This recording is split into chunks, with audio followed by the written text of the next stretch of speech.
Welcome back to My Trauma is Chronic, but I'm Iconic. It's my honor to introduce Sanyu. She's a multi-award-winning business founder and CEO of Yucan CIC. Sanyu is a social enterprise leader, lived experience leader, speaker, consultant on inclusion in young carer services and project management.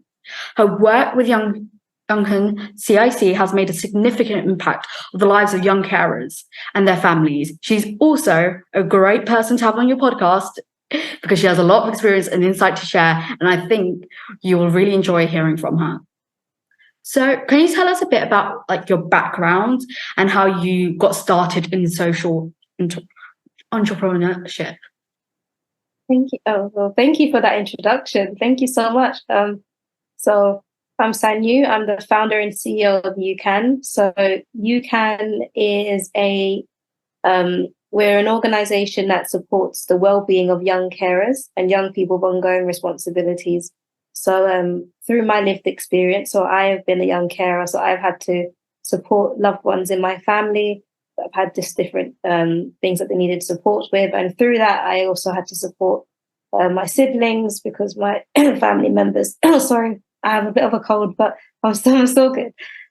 So I've had to do that, and just through that lived experience, as well as speaking with other young people, I never recognized I was a young carer because you just get on with it. You just kind of live life and support family members. And as I got older, I found an organization called Social Arc. And the CEO, we communicated, and she saw a strength in me being a young carer. And then through my relationship with Social Arc, they educated me on how to proper set up Yucan and how to actually help others with that experience. So through that lived experience, I was able to develop Yucan with other young carers via Zoom. We spoke together with other young carers on how to actually create an organization that supports young carers. And then following that, we've done school programs, we're developing our mentoring. We provide care packages for young carers, and it's very important to recognize that, because a lot of young carers, especially young carers from ethnically diverse communities, they don't really recognize that they are. They don't identify with the term young carer because it's not really a language or a word we kind of use in our communities. You look after your It's your responsibility as well. Yeah, your responsibility. Yeah, you have elders in the family, or you have this, and even the term young, even what we do is a spectrum. So Yucan recognizes that. Yucan recognizes that it's a whole spectrum, and so the NHS definition of a young carer is somebody who supports somebody with a mental health issue, physical disability, substance issues, and those are the things. That's at the top of my head, some of the stuff. But with Yucan, not only do we recognize that, but we recognize it could be a situation where, as to why we have the sub of young people with responsibilities, because they may not identify as the term young carer, but if you have a parent, if you come from a single parent household and your parent is working, so many jobs, and you're the sibling in the house doing the cooking, doing the cleaning, usually eldest daughters, doing the cooking, doing the cleaning, doing the homework, doing the this and that. Sorry. It's okay. Mom.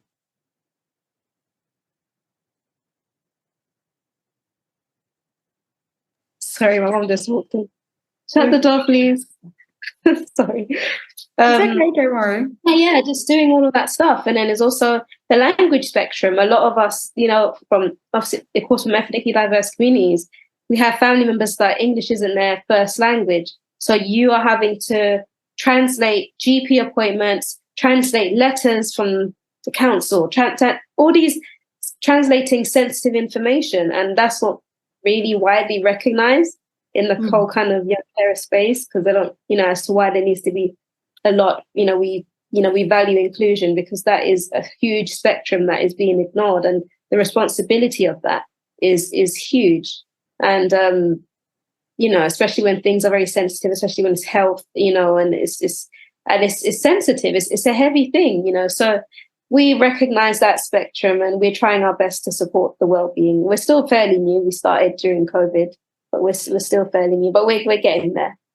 Yeah, you're doing so much amazing work.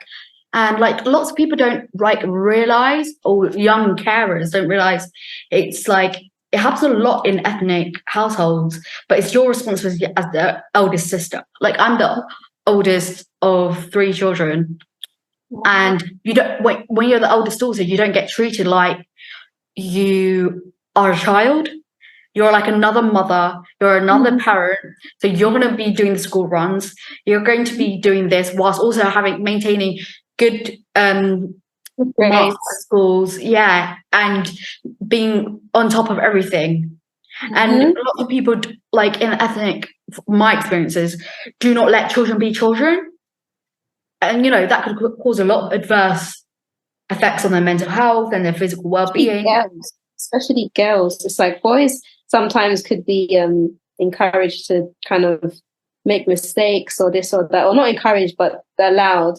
But with a girl, it's like, as you mentioned, you must still be able to clean the house, wash the dishes, do the shopping, do the calls, and still perform top grades in school. And still, it's insane. I've partly gone through that, you know, and it's just, you know, now that I'm older, things are a bit more different in my family. But back then, I think my family also, it was just a learning curve for my family as well. But it definitely is such a heavy space, especially for eldest daughters. And there's an organization that I'd love for you to even contact. They're called Home Girls, and they specialize in they actually, you know, they have their own podcast as well.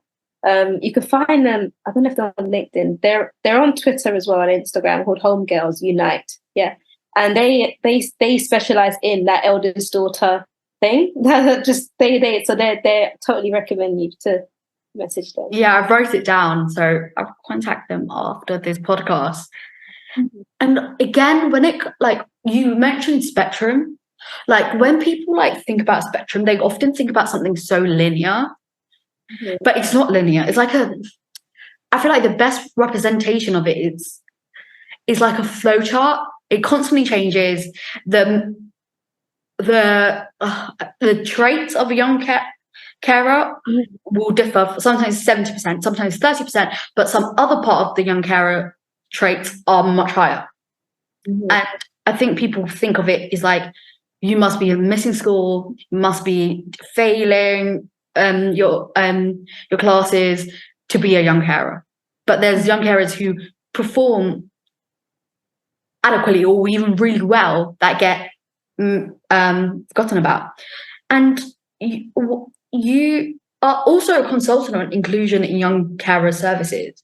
Can you tell me more about the work that you do and what it involves? Well, right now it's more so we basically I have conversations. So I'm fairly new in that as well. So I give basically it's almost like giving advice. So a lot of the time people have been emailing me, whether it's students, whether it's people that work at universities.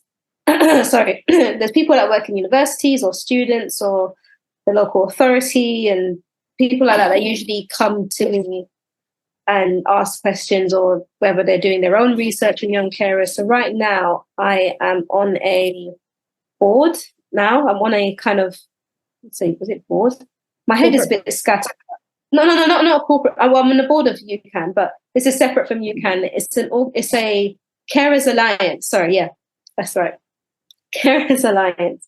So it's myself and other individuals and organizations like the Children's Society, Carers Trust, Carers First, Carers Trust. Sorry, my head is a bit fogged, but we're in an alliance where now we are presenting, you know, the issues that young carers are facing, and we're trying to lead in a conversation to have policies and things changed in place. So that's where I'm at regarding that. But I'm constantly being asked by people to whether to support their own researches or developments or trainings and things like that. That's kind of something that I am newly walking in. So I'm fairly new in the consultant space. I've done it kind of, you know, casually for a very long time, but then I recognized that no, that's actually consulting that I'm actually doing. So something that I'm utilizing now.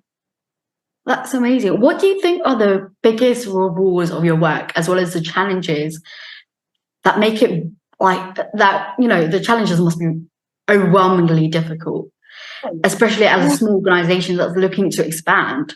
So what are your biggest challenges, and what makes those challenges worth it? Like, what's the rewarding and challenging parts? The biggest challenges that we've faced more is like, because we recognize that with young carers, I mean, young carers are everywhere, but we know that a starting point that we're trying to do is to work with schools and local authorities, because they know the families directly, and they know, the young people in their schools. So as you've said, like with yourself, that, because you're not in school, most likely young people would be identified separately in just local authorities. So it's like we have communications with, we have a relationship with the CAMS network where I live, and with schools, they're the young carers in schools. And the difficulty in that is especially when it comes to schools, what we've discovered is that a lot of teachers in schools don't know what young carers are. Despite them now having to record them on their school censuses. So a lot of them are unaware of identifying them. And then a lot of young people are not being supported and are being punished for not bringing their homework in, because they've had to look after somebody at home that they have to support, and they haven't got that extra support at home because the person that they're looking after probably has something going on, or so, and then they're being punished for that, or they're being punished for being late.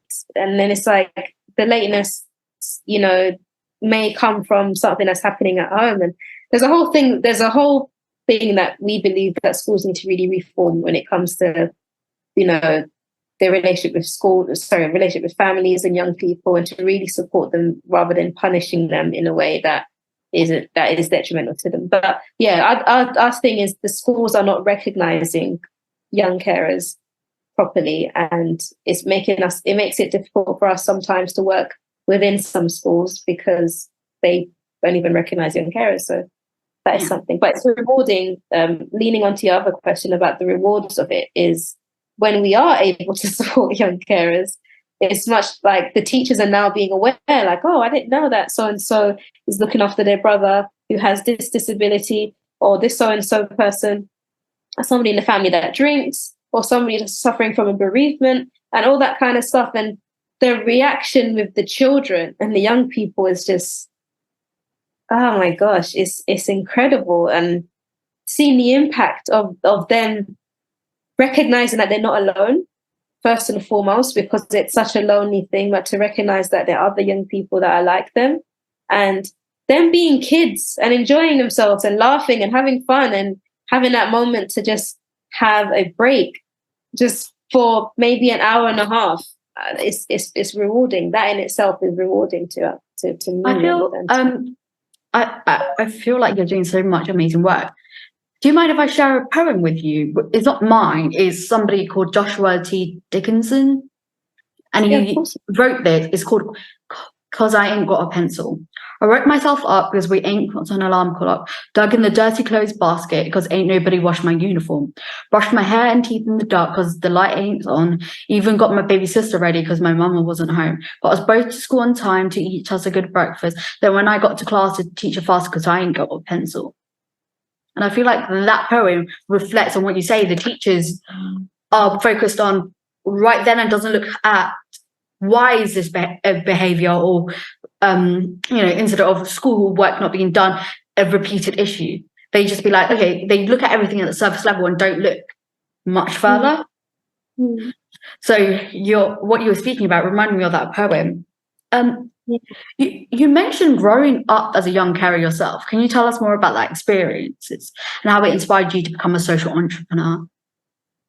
So with my experience of being a young carer, I didn't know I didn't know that word. I didn't know what that was. So I was going through school just knowing, okay, I have things going on at home, and I'm still expected to have the highest GCSE results, and to have that. It was such a heavy pressure that, unfortunately at the time kind of was encouraged, from family and stuff, but now it's different. But just with just with what I kind of went through that, and it was a very isolating experience, being a young carer, because in my head I assumed that everyone around me has a normal life and is enjoying themselves, and as a teenager you feel like you're the only person that has, I don't know, issues and always feeling lonely. So that was a very uncomfortable time, and then as I grew older it definitely got worse, just in a sense of my mental health really deteriorated when I got older, because I was really, really like overthinking everything. And then luckily I got out of that. Like, I got out of my own, issues that I was going through. And then I was in a space where it was through social arc. It was through when I found organization Social Arc, which I definitely recommend you to, to see.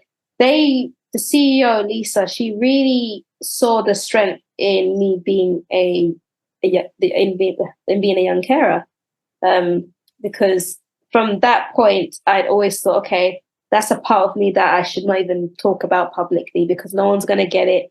Let me just try and be as polished as I am. So when I actually wanted to start a charity, just like a charity for kids or something like that, and I kind of approached it like a job interview. I kind of signed up to a program, they were doing it, and I was like, oh, okay. I was so polished. I was like, I did this in my GCSEs, and kind of what you're taught when you're trying to apply for something, like you're trying to be as clean as possible and everything is good. And she said, the traditional route. She said that, no, I want to know what Sanyu's about.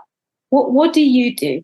And I said, oh, I look after my family. And I said, oh, like dive into that a bit. And then I said, you care about that? Okay. and then from that and we're here today with Yucan. And so I think what is very important is for us to recognize that we are all different. We all have different things going on. But if you're able to, recognize the strength and also the beauty sometimes in what you have, the limits are endless. The limits are definitely endless, and especially coming from someone that thought, oh my gosh, this is my life forever. There's nothing I can kind of do about it. I don't know what my future, even the idea of my future was very bleak. I just really didn't know how it would look like. But, here I am today, here we are today with Yucan, and we're going to keep scaling and going to keep growing. And there's so many other organizations. And, I know people that have gone to prison and have thought, this is my future. And they developed their own. It's amazing what you can do as a social entrepreneur. And I feel like where you are at right now as a 17-year-old, I'm so excited from where you're going to be when you're my age, because I think you're going to be I feel like you're going to just transcend and just be in a great place. Oh, thank you. Sorry, I don't really know how to deal with compliments. Sorry. So it's like great. Like the thing is, like, I think the one thing that we have in common is before, in the past, or even currently, is the feeling of hopelessness. Because once like something negative and traumatic happens, it's like it's really hard to go past that. It's like this is going to be a barrier time and time and again. But to rise above and use that barrier as a positive, that's great. Like you keep like mentioning inclusion and stuff like that, in young carer services. Why is that so important to you? And why do you think it's important for young carer services to remember and have inclusion at the center of their work? Thank you for that question. I think why it's important, to us as Yucan and to myself, is because when I'd first started, Yucan, and I was walking into starting relationships and kind of meeting other young care organizations, one, I didn't see a young care organization led by a person that was a woman. But I'm sure they probably are in the wider UK, but I was led by a woman, and a woman that looks like me or you. You know, like I didn't see that. I didn't see that at all. I didn't see young kids that look like us kind of, you know, be supported. And it's not to say that, you know, oh, yeah, that's the thing that, you know, it's a bad thing or whatever, because, you know, all young carers, no matter what your ethnicity or background is, need to be supported. That's something that, you know, I take and you can take seriously. But to not have the inclusion, you know, and whether it's deliberate or non-deliberate, it's just it didn't sit right with me, because if that was me 15 years ago when I was in year 9 or whatever, like, or in year, you know, when I was 13, I would have not been helped because I didn't know, and it's also because there is a lack. There's such a deeper work that needs to be happening, because not only is there, you know, lack of inclusion, but there needs to be better support and relationships with the families and with the young people, you know, and you need to have people that reflect the communities that you're trying to support, because that is an effective way that you're going to support them. Because if you're, you know, having people that aren't from, let's say, working class backgrounds or from the same communities as these young people, families and people are going to be very resistant, unfortunately, especially from ethnic communities, to want to engage. And if you like, it's just very important, and we understood that through our own research, we and our experiences, that it's very important for equity, you know, equity of having to, you know, recognize that there are barriers that communities and families and individuals are going through, and it's how to better support them, you know, rather than, you know, because equality is important, but equity really emphasizes on the need that young person or that family or that, you know, they need, and how to better support them so that young person can have the full support that they need. That makes sense. Like we spoke earlier, with it being a spectrum. It is a spectrum, like, because you said that there's some young people that go to school and excel, and they are young carers and they're doing good, you know, whereas there's other young carers that are not doing so good academically, or they might be young carers that are not necessarily supporting somebody with a disability, but they still need support because there's a grandparent in the house, and that grandparent needs a lot of support, and that grandparent doesn't speak English, and that things like that. And it's a spectrum. So it's inclusion, equity, equality, all of that stuff is very important.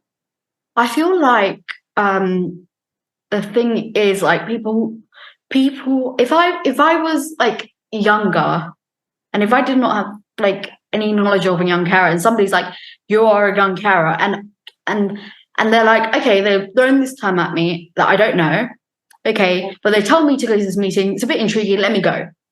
And then if I see somebody that doesn't look like me time and time again, I'm like, maybe I'm not a young carer, maybe they've got it wrong. Yeah. It's like, I don't think this is, because they don't look like me, so how can I be like them?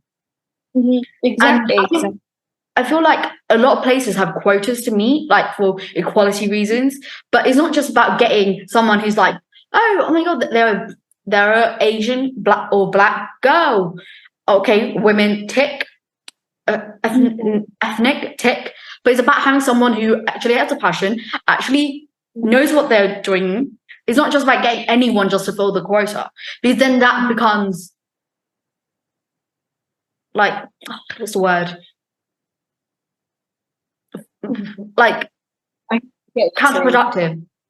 Yeah, absolutely. Everything you're saying is exactly. And it's, you know, you have to understand, you know, like you're saying now, like, wouldn't it be amazing to, like, if you're a young carer of ADHD and you had a support worker or someone that also has ADHD, and it's just, I can imagine that that sense of a bit of comfort to be like, okay, this person understands probably what I'm going through, or they have the experiences that probably I can relate to, because they also have ADHD, and they probably understand things, or they can relate in a way that I can also, they can interpret things the way that I can also interpret things quite similarly.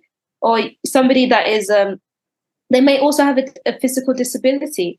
There are many people that have physical disabilities that absolutely would love to support young carers and to have that reflected on, because there are also young carers that have disabilities or on their own spectrums of things, and just the neurodivergent, like have neurodivergent, like they have all of that is there, or just it's very important, and I think it's not only just having people represent said communities and it being a tick box thing, because that's something that, especially in ethnic communities, we see all the time, but actively, respectfully having, hiring and also just including, people from all these communities, because they are reflective of the communities that you want them to help. And they know these communities much more better than, like I can't go to a small town somewhere in Northern England. I mean, I can,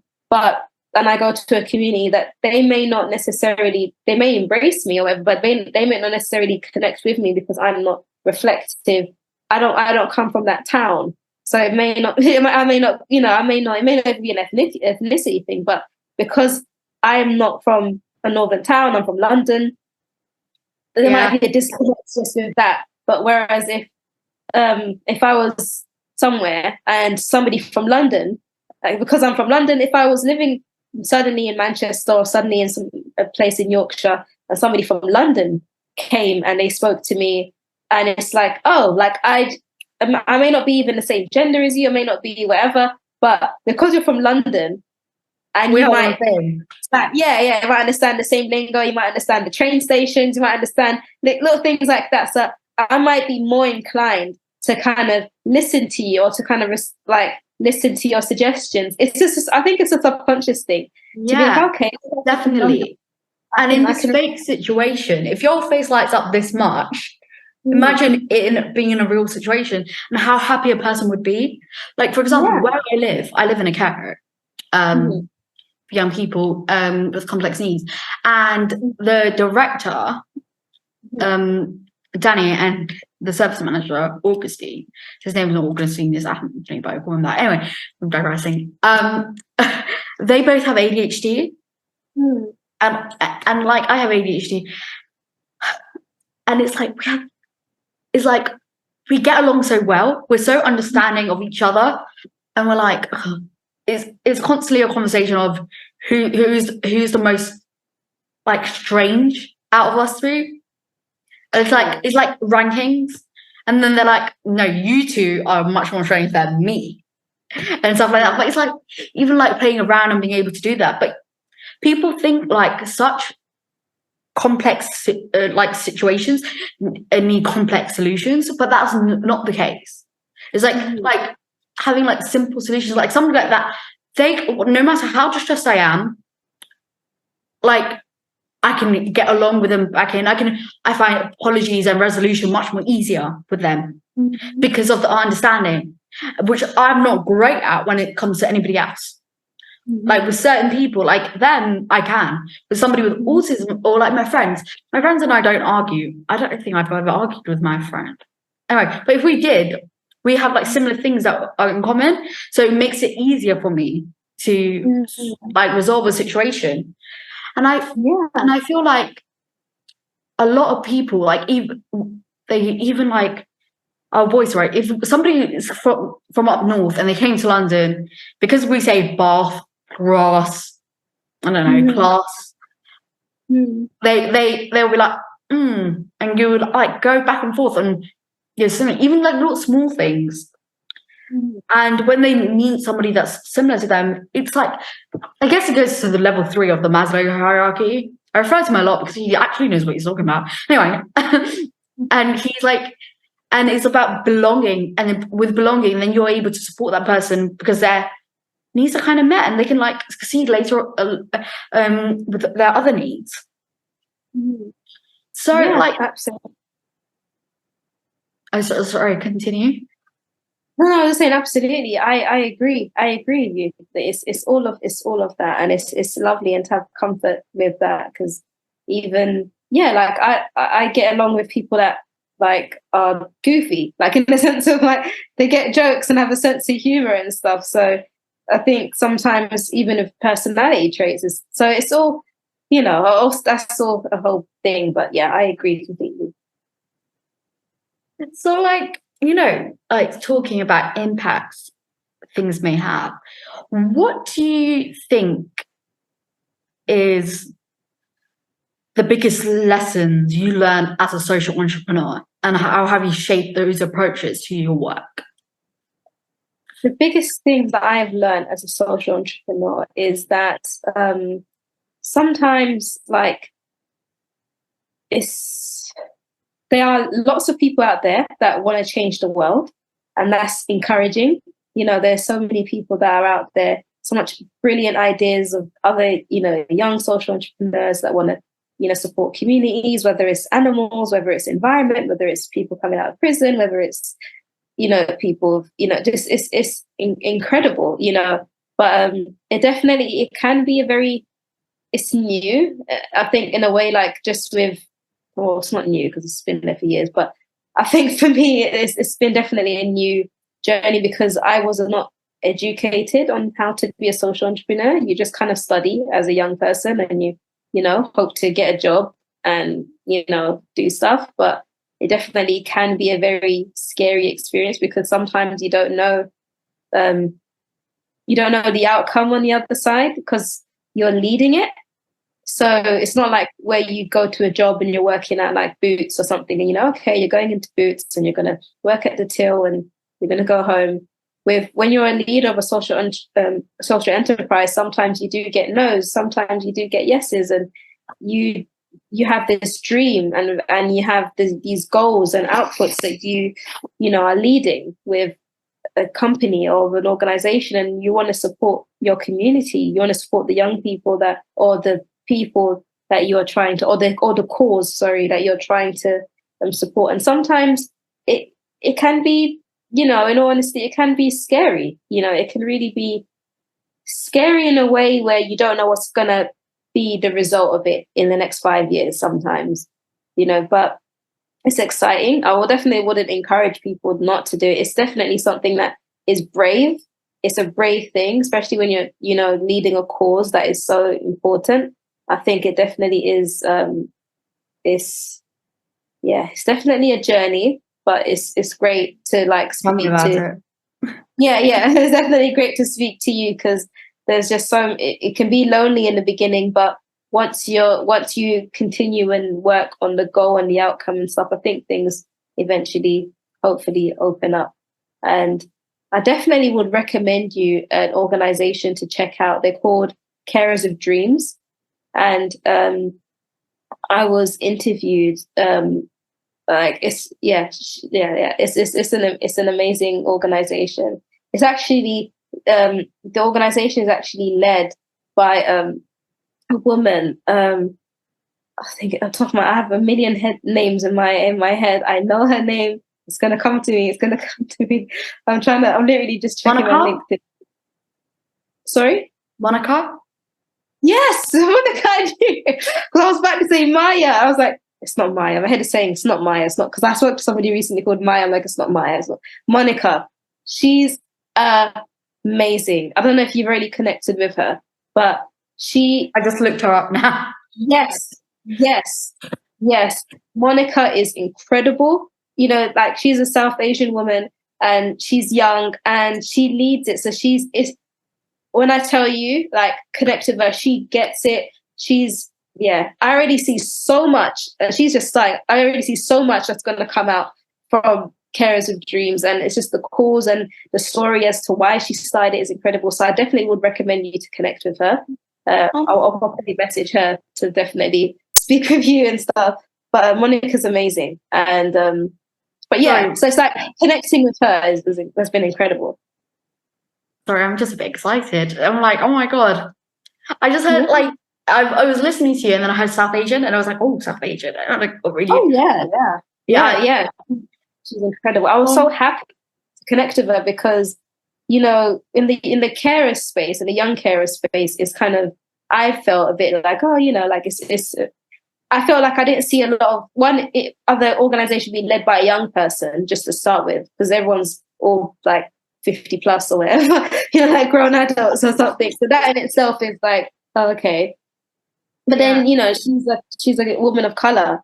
So it's like, she doesn't necessarily have to be a Black person, but like, just to be like, oh gosh, you get it. Like, like you get it and you understand things. And it's like, and also we have our differences, but it's like, you get where I'm coming from when you're trying to talk about culture and things like that and expectation and having this and that, you get it. And you have such a rich experience within yourself that you would see there's going to be so many other like young girls or boys and other young children that are going to see themselves in you, and they're going to, it's just, and so that's what made me exciting, because I'm like, as much as I can help, I know that having a young person from the South Asian community, it would be such a huge, like, because I know the demographic of young carers is huge, especially in South Asian communities. So I feel like Definitely. visually, because obviously but visually seeing her is something that is a game changer. So yeah. It must be. And I love the purple theme. Love the purple theme. Yeah. That's my color for the year as well. So, this is all like, I don't know why, but I don't really believe in like things. I sort of believe in them, but like I feel like this was meant to be. Yeah, I do believe in that one we're talking about. Yeah, I do. It's like my brain is ADHDing, and I'm like, no, bring it back. Ooh, let's go over that. It's okay. Open space. Because I'm just conscious of the time. We have like 40 minutes left. Yeah. Okay. Like looking, like if you think about, the services you provide, what do you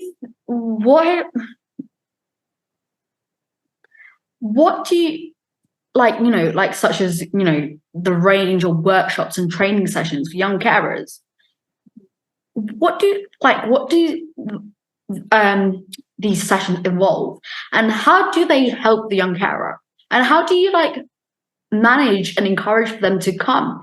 Because like, if I'm thinking about it, if I was in their position currently, but like, I got to do this, I got to do that, and I need to make sure they're okay. But then usually young carers have more than one people they need to look after. And then it's like, I need to look after that. I need to make sure the house is running. And then I got this to do. So how do you encourage them to come? Are you flexible with them around timings and sessions, or a bit more understanding? So thank you for that question, because that's a very important question. Because it's a very important question, because through my lived experience, I get it, because I was that young person. As soon as school's finished, I had to go straight home because I had things going on. I couldn't do after school clubs or do this and that, and or loiter around with your friends. Yeah, exactly. And then and that isolates you. And we recognize that, especially now more than ever since COVID, it's been a very, very, there's a shift, and a lot of young people are really at home, and especially now everyone's on their phones or at home, and there's just the comfortability of just there's this of just being isolated. I won't say comfortability, because it isn't comfortable, but it's just people are more prone to be in isolated environments and not really be as connected as they were.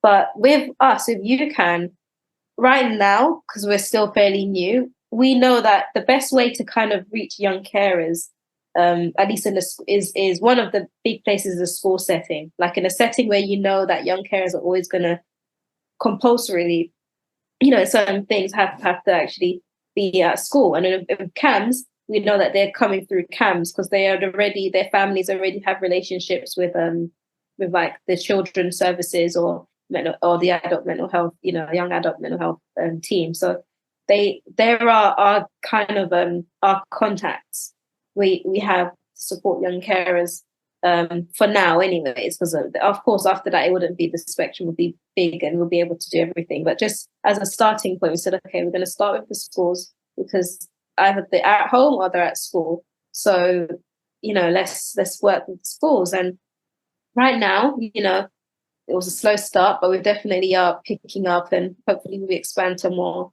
schools and more local authorities.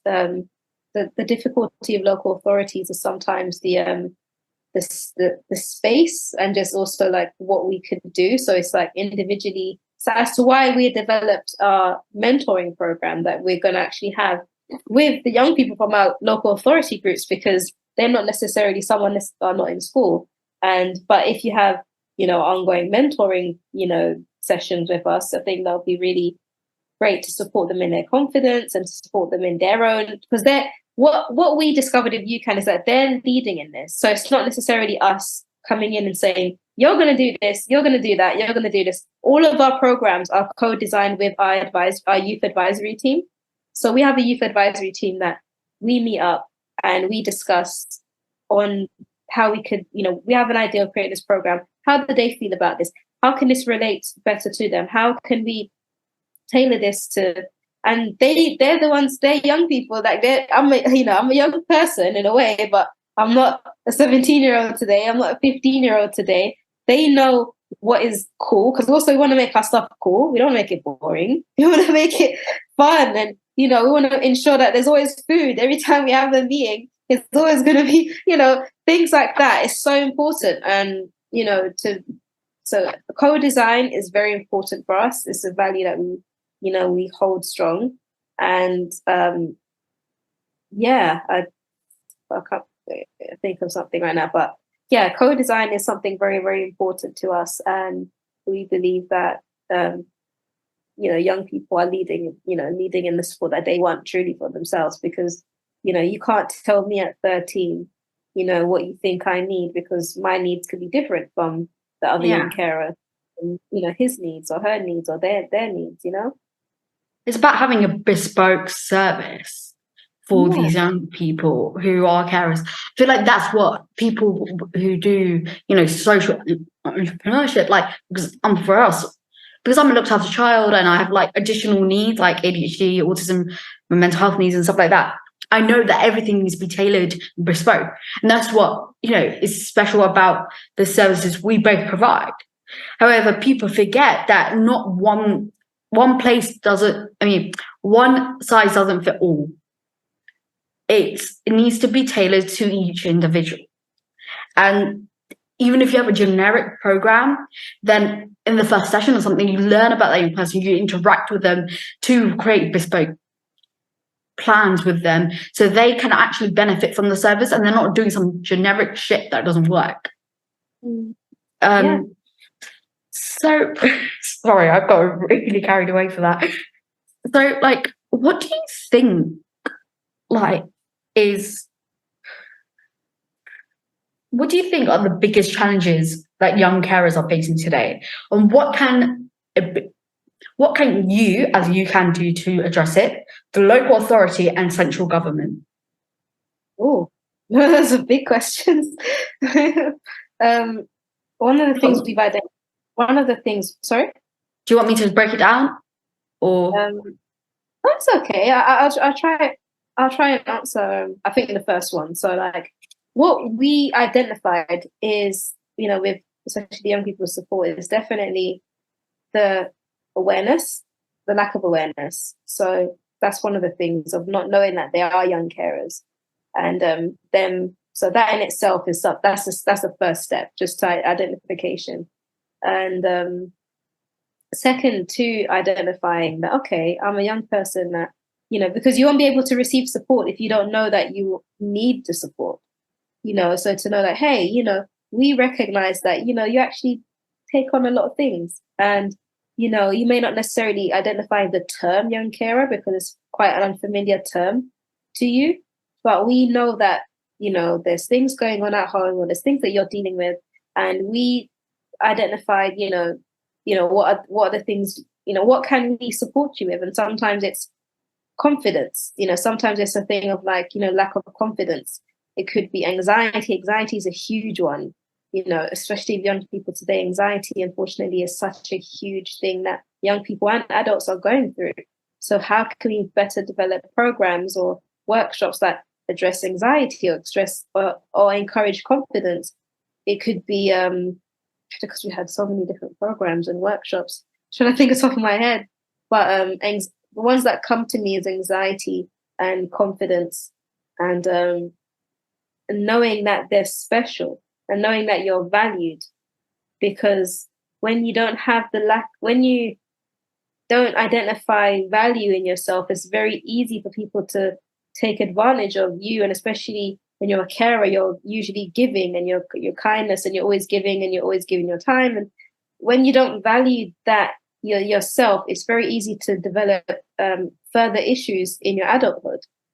Whether it's codependency, where you're in relationships with people, if you're even able to get in a relationship with somebody, you're in a vulnerable space for someone to take advantage of you, because you've been conditioned all your life to take care of others. So it's very, people could take advantage of that.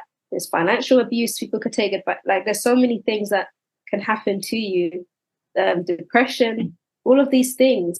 And it's just right now, as we're young people, as the young people we're supporting, is how can we better support you in identifying the needs that you have, whether it's confidence, whether it's anxiety, whether it's so that we can prevent further issues down the line, as you get older. Yeah. Sorry. Continue. No, sorry. yeah. I just said yeah, and then it made it seem like I'm just going to say more. Yeah, so that was what we're doing. And then with it influencing local authority and stuff, so we're developing our own training program.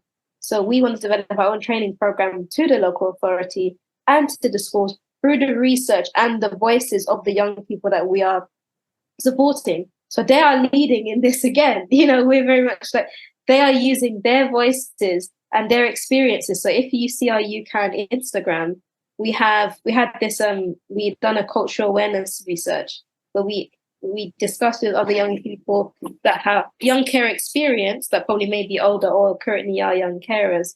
And they talked about culture, because we understood that a lot of local authorities don't really recognize the differences in culture and how that influences responsibility and things like that. So they all spoke and said, I'm from Colombia, I'm from Jamaica, I'm from Bangladesh, I'm from all these different places. And they said, it's expectations for girls to do this, or expectations for I do this for my parent. And everyone had to use their voices. And then we've also had them, their quotes were used, and, with their permission and stuff and their consent.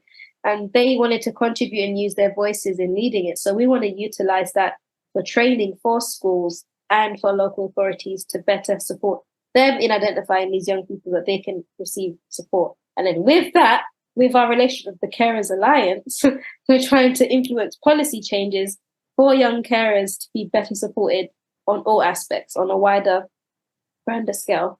Oh, my throat. Do you want to take a break? So consider. No, I'm okay. I had a long sentence that was going on. It's true. Like, I feel like it's important that local authorities and central government invest in support for young carers, because they're much more vulnerable to exploitations in future relationships, because they may not, very likely not have the opportunity to develop healthy relationships, which will create issues around, not issues, I don't like that word, difficulties around boundaries. And they may also struggle with a difficulty such as trust and communication, which can make it really difficult to form healthy relationships. And it's important, like, young carers get the support that they need. As you said, it's also early intervention to future challenges that may rise. And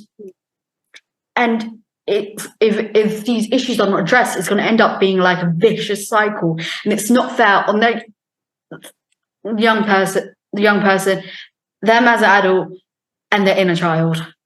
Mm-hmm. What do you think are the biggest misconceptions about young people? Young people as in young carers.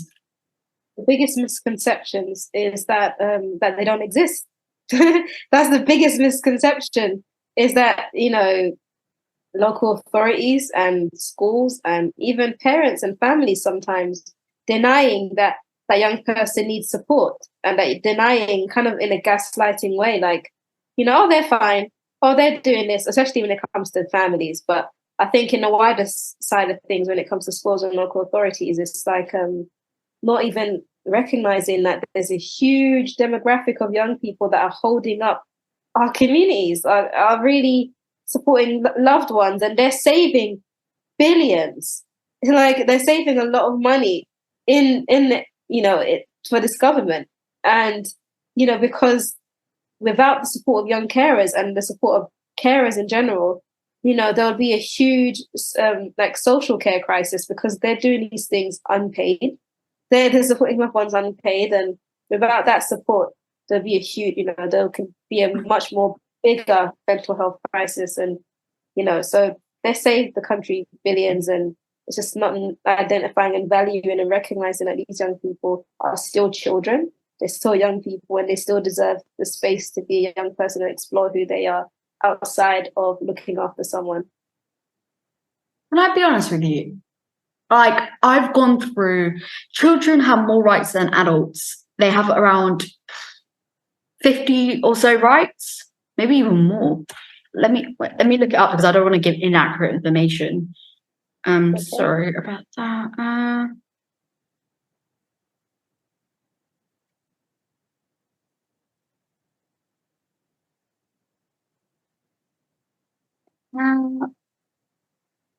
Children, they have 54 articles that cover everything about a child's life and set out civil, political, and economic, social, and cultural rights that all children have. And there's 54 rights. I think adults have around 30. And one of them is the right to play, the right to learn, the right to have their opinions heard. And people are like, oh my God, these are like basic things. Why are they there? Those young carers don't have those, right? Like, they have those rights, but they don't have the ability to exercise those rights because of the restrictions of being a young carer and the demanding responsibilities that are never ending. We talked a little bit about trauma, but not that much. Like, the impact of trauma on young carers and their mental health. Can you tell me more about what the impact looks like? I do understand, like, it's not like a generic look for each young people. It differs greatly. And how can these young people, young carers, who have experienced trauma, how do you work to support them? Well, with young carers that have, like you said, it is a spectrum of what they've experienced. I feel like those, because I am not trained, because trauma is, something that, we take very, it's very serious. We all go through different traumas. I think those that we are able to, so we have partnerships. We have partnerships with the local authority. We have partnerships with other organizations that specialize in addressing and supporting certain traumas. So if somebody had gone through a very traumatic experience, whether it's I can't think of any, I'll say any, but like, if it's something very traumatic that somebody had gone through, or a young person had gone through, and it's a safeguarding issue, then we have our own policies in place on how to do that. And we have our own safeguard training on how to approach certain traumas or certain things that a young person has gone through, and so that they can receive the better support that would support them in the right way. So we take that very serious and have our own policies with that. So if we do believe that certain things probably involve social services, or have to involve the police, or have to involve certain things, then we have to, if that hurdle comes, then we have to go through that. If it doesn't, then if that is not the case, then we as Yucan facilitators would support that young person the best way that we can. How can we as a society work to ensure that young carers who have experienced trauma get the support they need, and that their unique needs are being addressed? So if you can ask the question again, sorry. It's okay. How can we work as a society to ensure that young carers who have experienced trauma are getting the support they need and that their unique needs are met? The best way that we can do that is to listen to them first and foremost. Sometimes we approach young people and feel like we could decide for them because this is how we feel as adults. And listen to that young person. That young person knows what they experienced, and without, they experience the trauma that they've gone through, and without listening to that young person and respecting that young person and protecting that young person, we won't be able to, we wouldn't be able to support them. I think first and foremost is listening to that young person. And then after that, then it's just continue on and exploring, okay, how is the better way to support this young person? Whether it's, whether it is workshops, whether it is social services, whether it is the police, whether it's hospital, whether it's something that medically needs to be supported, that can all be explored through partnerships and through, relationship with the family, with the young person, and with the school or whoever needs to be involved. It's really important for people, especially people in leadership and management, to know what are the right resources to use and what service to reach at the right times. So how can we work to ensure that Yucan CIC is able to continue providing vital services to young people and carers and their families, and they're able to expand their reach to more communities in need? I think the way that Yucan can support other young people and families is to continue, we're going to continue the work within our communities. We're going to continuously raise awareness on young carers, to raise awareness, whether it's, raise awareness in, I think it's just a general raising awareness, and just to continue the work that we're doing, working with schools, working with local authorities, working with our young people to continuously co-design our programs and our projects. I think that's just very, very important, and to continue our relationships with our beneficiaries and young people that are supported, identified, because it's a thing where you identify them, but how do you continuously support them? So that is, how are you able to support them in their transition to, adulthood? How do we support them in that way? So we're continuously growing, we're continuously learning new things, and and then listening. So that's the best way we could, and then make it cool. Like I'm all about it being effective and helpful and stuff, but I want it to be cool. I want young people to enjoy it. Like there's no point of kind of setting up something when the young person themselves aren't really authentically finding it cool and enjoying themselves. So that's and making it cool for them, making it comfortable and fun for them. So it's like, for instance, for me, like I like cats, I play PlayStation, I do things like that. Like it's all different. Everyone's all different.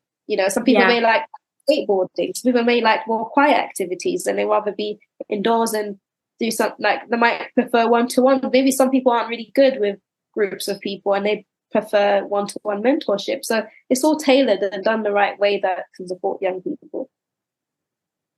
Both of us are we are expert by experience by that goes we're both expert by experience leaders and of our organizations, and making sure it go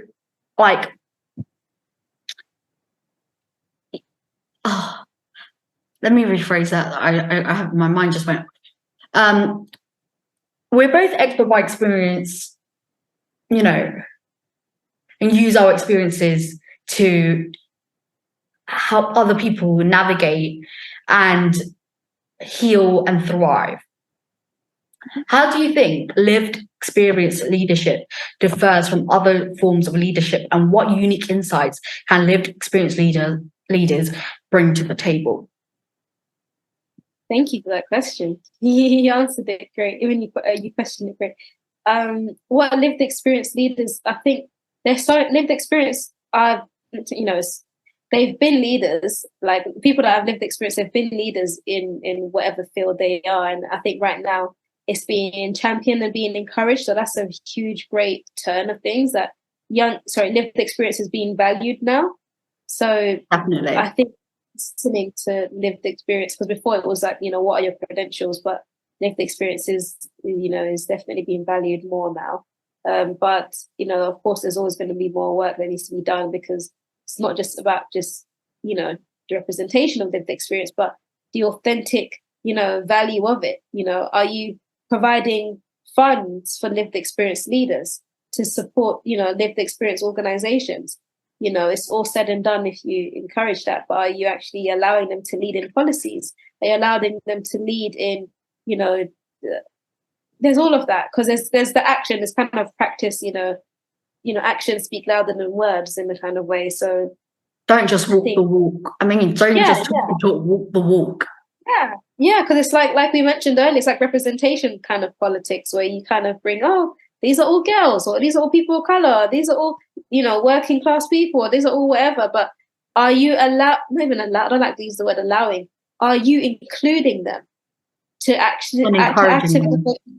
Yeah, and encouraging them and supporting them in the equity that they need to allow their causes to be supported. It's very important, and lived experience leaders know inside and out, their causes and why they are passionate about it, whether it is animals or environment or, children, homelessness, sexuality, anything like that. It could be anything. And, with their lived experiences, they know this. So it's very important. I love how you touch on the fact that we need to work to create more opportunities for lived experience leaders, take on leadership roles in their communities, and beyond that. So what role do you think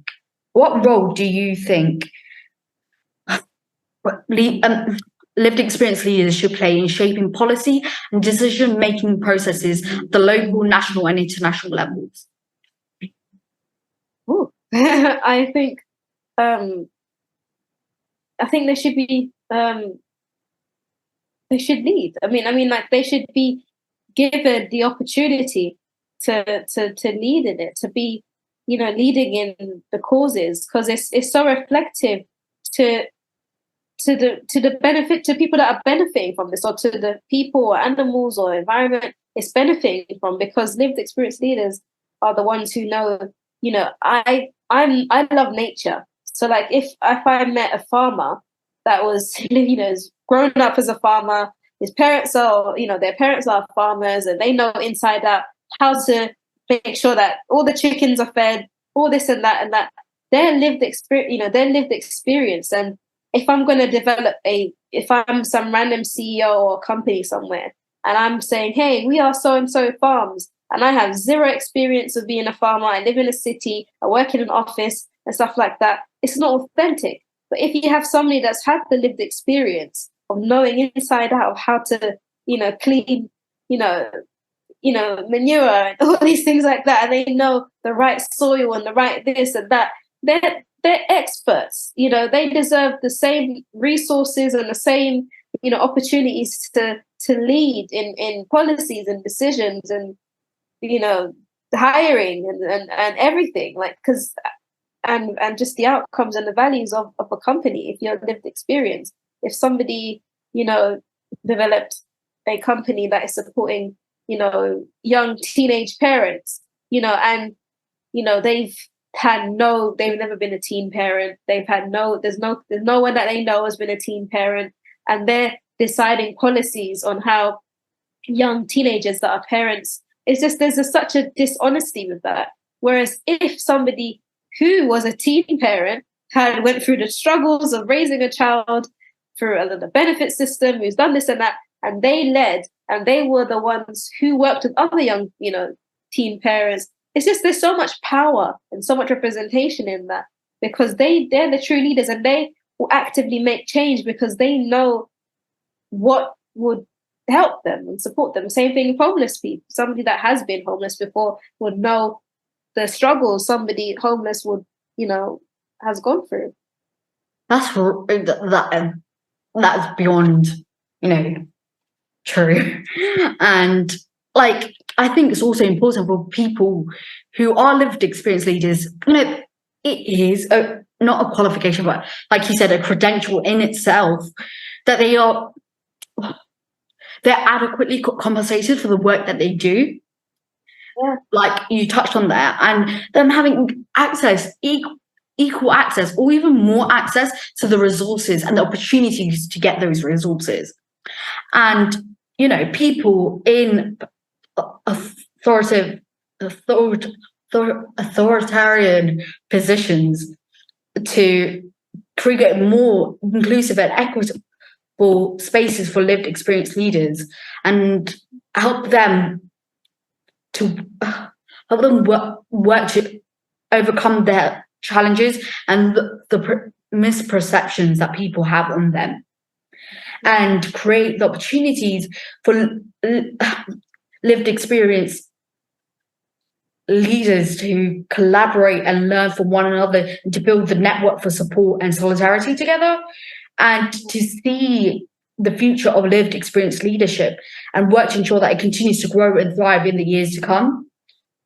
So what advice would you give to someone who's interested in becoming a lived experience leader, but who may be hesitant or unsure about how to get started? I think valuing your lived experience, whether you have that lived experience or a passion, there's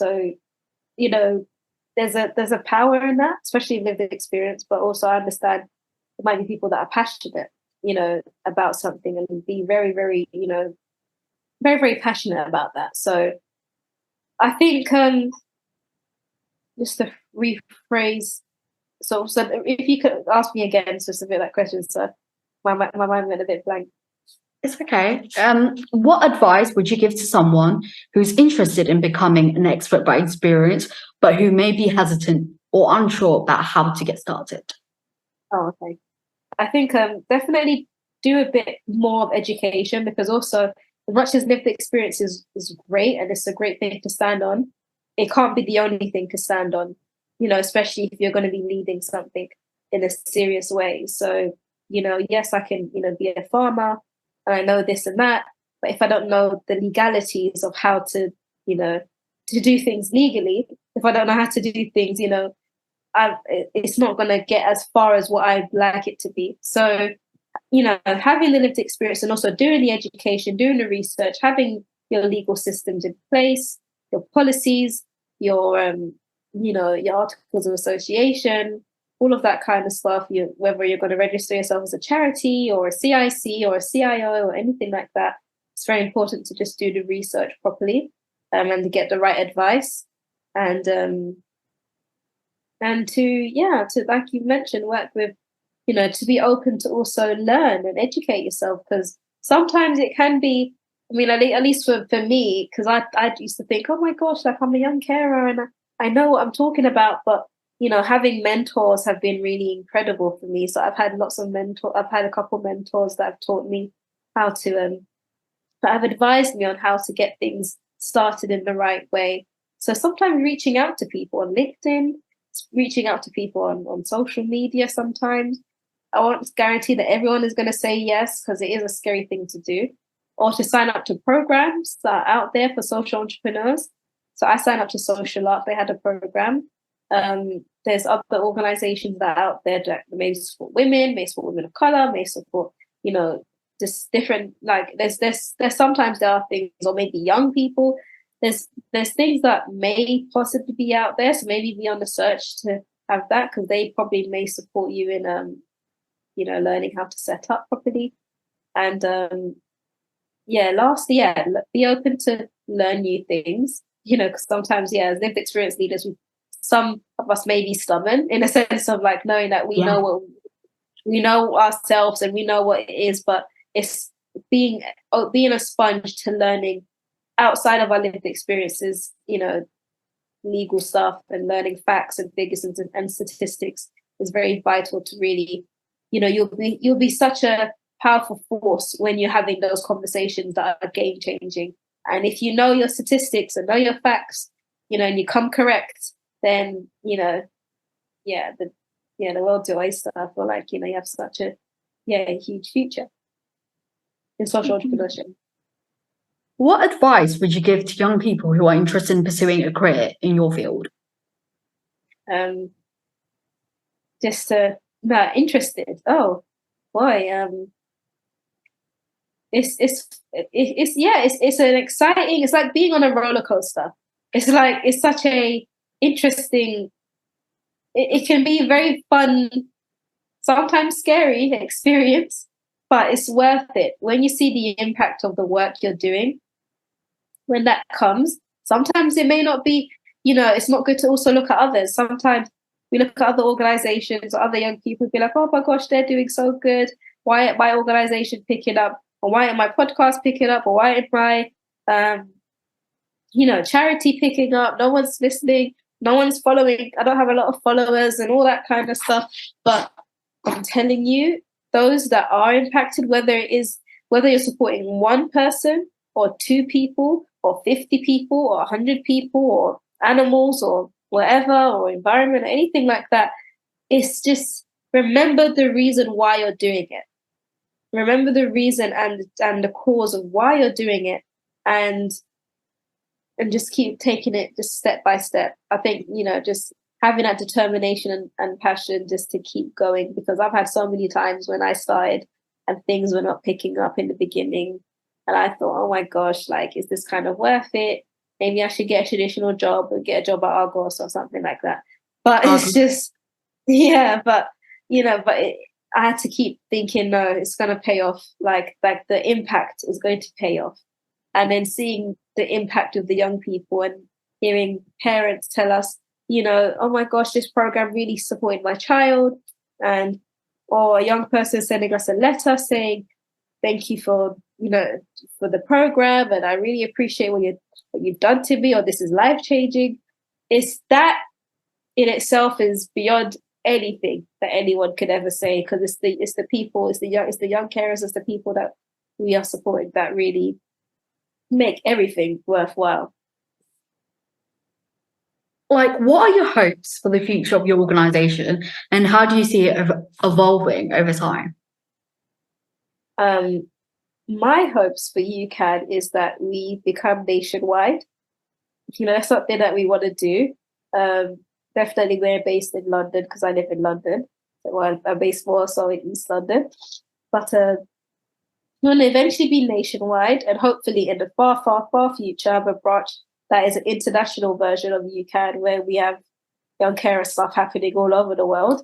Because, I love that. I love humanity. I love, supporting children across the world. So that's something that we love to do. We'd love to have young people go on respite trips and residentials and receive care packages that authentically support them. And to have cool stuff. Like, as much as obviously we know that, our priority is obviously for them to be supported in the personalized needs they may have, and hopefully seeing that young person thrive and grow into being the adults that they truly deserve to have, and so to become, and to have that freedom and amenity for themselves. But definitely have cool experiences. Like, we want to be giving young carers PlayStations and stuff. We want to have something that if they truly want these things, or young carers that may want, equipment that can support them in their whatever their aspirations are, whether it's laptops that they need to do, they may not have been able to afford, or cameras. A lot of young people love, photography, and just to, driving. I didn't know I had to learn how to drive when my dad was in a wheelchair, and I had to learn when he got into an accident. I had to quickly learn how to drive. And I wanted to do that eventually one day, but now there was such a need to be like, no, I actually have to learn how to drive. But how am I going to afford to do this? How can I afford driving lessons now, especially are expensive. And it's like £600 for 10 hours. Yeah, exactly. It's a lot. But in UCAN, we actually want to develop, not a driving school, but kind of in a way, like in a way where we can support young people to get licenses. And obviously, if they want to drive or get a car or anything. But to support them in that way would be so incredibly changing, because I was that young person carrying as the bags in the rain, because I was that person. I've been there, done that, walking. I've done all of that, and I had to learn how to. So, and that can help support them in their independence, and also supporting the loved one that they're looking after in a much more efficient way. So so that's some of the stuff that.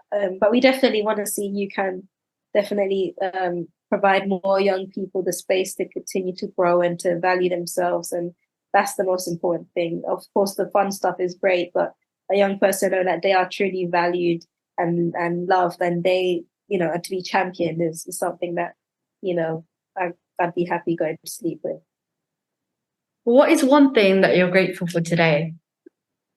I'm grateful for meeting you. I'm very, very grateful for meeting you, because I truly believe, starting this podcast and interviewing myself or others, or I think it's just showing your determination, your leadership, especially at a very young age. It's incredible. Like, you still being 17 is like, are you kidding me? Like, and you're doing this? Like, no, you're truly amazing. And to know that you have ADHD and you're not allowing the idea of it, because there's no issue having ADHD, but sometimes the idea of it may feel like, okay, maybe I can't do this because I have this, or maybe I have to over answer a question, or I have to over explain myself to somebody because I think this way, or but there's nothing wrong with having ADHD, and and to have other young people that also have ADHD that will listen to you and know, oh my gosh, if she can do it, that means I can do something like this. So it's incredible what you're doing. People often think of neurodiversity as a barrier. It is a barrier in many senses, but like, I'm autistic and I have ADHD. Like I said, my trauma is chronic, but I'm iconic. Yes, you are. Yes, you are. I actually say this. People don't understand how often I say this in real life. No, but it's incredible. It's incredible, and you are absolutely right. And did you make that up? Yeah, I've been saying it for the last few years, 3-4 years. Sounds like a TV show. It sounds like something that's like a full TV show, because you're incredible, and to do it in the circumstances that you're in as well is incredible. It's even more, that adds to your story as well. So I just cannot wait to see where you go with this and how far it's going to go, because it definitely will be going far, and you'll be going far. Not only your podcast and your organization, but you as an individual, you will go far because you have the determination to do so and the heart to do so, and you're a lovely person. Oh, thank you. I got to say thank you for doing this with me. Your perspective on Yucan and community-based solutions was really insightful, and I learned a lot. I feel like this is one of the most I have learned from a podcast that I plan to apply to the work that I'm doing with My Trauma is Chronic, but I'm Iconic. So thank you for empowering me to implement those changes in our organization. And it's really great to see people trying to create positive solutions and change in communities and create more opportunities for diverse voices and perspectives to be heard in the media. Well, thank you so much for this. Oh, it's fine. No worries. Thank you. Apologies for me being soft-spoken, because I'm still recovering from a cold, so my voice is very but don't worry about it.